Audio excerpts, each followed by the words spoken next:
ফল আজই চাই, মানে গাছ লাগানোর সাথে সাথে ফল দিতে হবে, এরকম এরকম কিছু।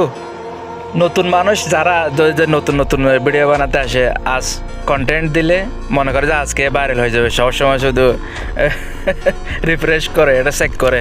ফেসবুক কিন্তু দোকান না, ফেসবুকে আস্তে আস্তে বিশ্বাস বানা, আপনারা হঠাৎ করে কিছু দেবে না, আর আপনি হঠাৎ করে বড় লোক হতে পারবেন না, হঠাৎ করে বড় সেলিব্রিটি হতে পারবেন না।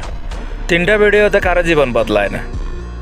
আপনি 2-3টা ভিডিও দিয়েছেন বা 10টা ভিডিও দিয়েছেন, আপনি বুঝতে পারবেন, লাগে থাকেন, করতে থাকেন, দিতে থাকেন ভিডিও যে কোনো কিছুর উপরে।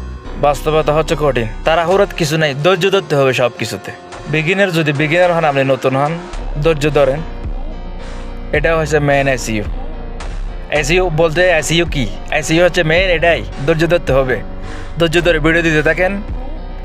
ইউটিউব যখন আপনাকে বুঝে ফেলবে, অ্যালগোরিদম যখন আপনাকে বুঝে ফেলবে, ফেসবুক যখন আপনাকে, ফেসবুকের অ্যালগোরিদম যখন আপনাকে চিনে ফেলবে, বুঝে ফেলবে, তখন সঠিক অডিয়েন্সের কাছে আপনার ভিডিওটা পাঠিয়ে দিবে।